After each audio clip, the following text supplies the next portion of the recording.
Hello বন্ধুরা, চলে এসেছি আবারও একটা নতুন মিনি ভ্লগ শেয়ার করতে। এই যে এখানে দেখে নাও, অবিদা আর পল্লবীদি তাদেরই রিসেপশন পার্টি ছিল, আর দুজনকে কি মিষ্টি লাগছে তাই না। এই যে এখানে গনুদাদার দর্শন করিনি, আমি আর মা চলে গিয়েছিলাম একটুখানি স্টার্টার আইটেম ট্রাই করতে।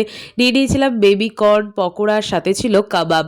আর তারপরে এখানে বসে পড়েছিলাম রাতের ডিনার করতে। এই যে তোমাদের মেনু কার্ড প্রথমেই দেখিয়ে দিয়েছি। আর প্রথমে আমাদেরকে দিয়ে দেওয়া হয়েছিল ফিশ ফ্রাই, কাসুন্দি আর স্যালাড। ফিশ ফ্রাইটা তো জাস্ট আমার দারুণ লেগেছিল।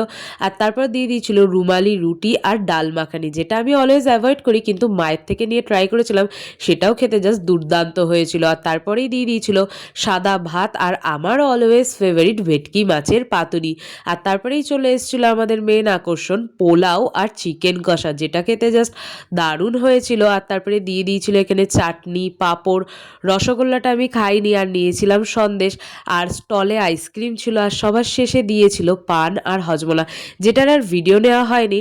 আর সবাইকে সরি জানাচ্ছি, কারণ আমার ভয়েসটা ভীষণ খারাপ হয়ে গেছে। আজ এই অবধি, সবাই ভালো থাকবেন, সুস্থ থাকবেন, টাটা।